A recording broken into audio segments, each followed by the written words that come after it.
The Babadook may be a horror movie, but this doesn't take away from the deeper message that it holds. The social issue that this movie presents us with is the real-life horror that is depression. The camera work, mise-en-scène, and acting all play huge roles in portraying this illness. The way the camera moves or is placed strategically in the scene has a big effect on the way the movie looks and how it portrays its characters.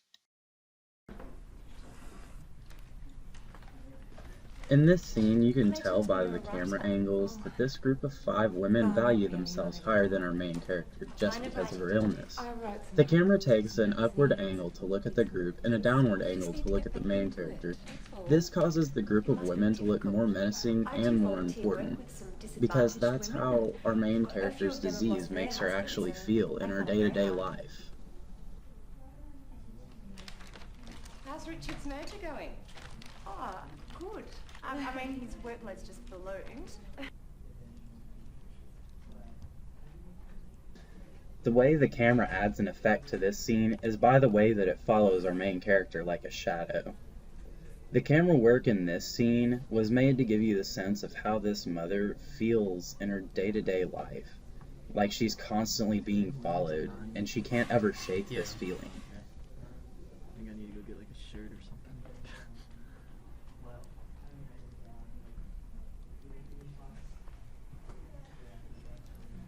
Another device used in this movie is the mise-en-scène, or how the props and pieces of the scene all come together to convey some sort of meaning.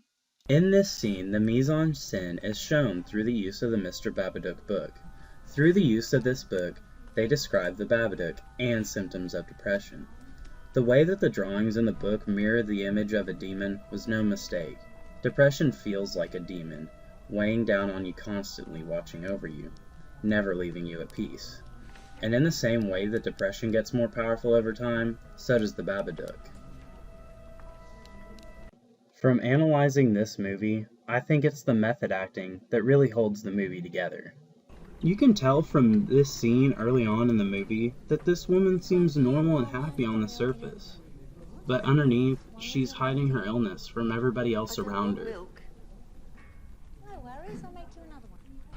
This clip from the middle of the movie shows how well this actor has changed to fit her role as her character's depression gets worse. You can tell just by her appearance how completely drained she is of life. As you watch this actress's body language, you can tell that she just wants her son to leave her alone. Much like someone with real depression, she doesn't want to get out of bed or do anything. She just doesn't have the energy to do anything but survive.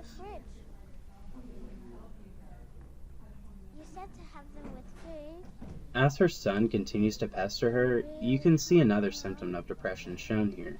Slowly, you see the look of her sadness turn into a fit of pure rage against her son, simply because he was asking her for food. I'm sorry, Mummy, I was just really hungry. If you're that hungry, why don't you go and eat shit?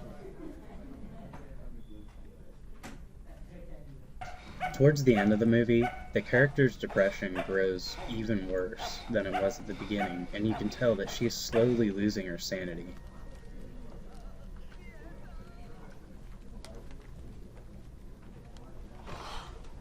The way she's acting now is almost the exact opposite of how kind and nice she was in the very beginning of the movie. It shows how much depression really changes a person as it infects their whole being.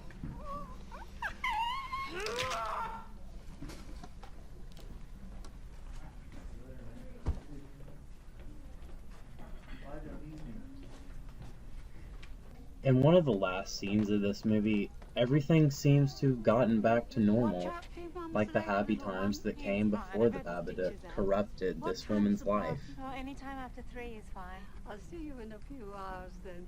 Bye. Bye, Sam. Sam will be happy. Even though everything seems normal on the surface, just like you can't get rid of the Babadook, you can't get rid of depression. The only thing you can do is cope with it, and try to make the best out of everything else in your life. My first birthday I've ever celebrated. The best way to handle depression is to talk about what your problems are. Keeping everything bottled up inside and trying to deny the truth can only make life harder for you. My husband died the day that Sam was born. He got killed driving Mum to the hospital to have me. Sam's just like his dad was. Always speaks his mind.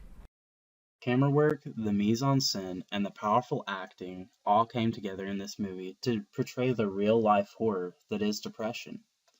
This disease affects many people around the world, and the movie shows how they feel in their daily life. But this movie also shows how talking about your problems and getting help are nothing to be ashamed of.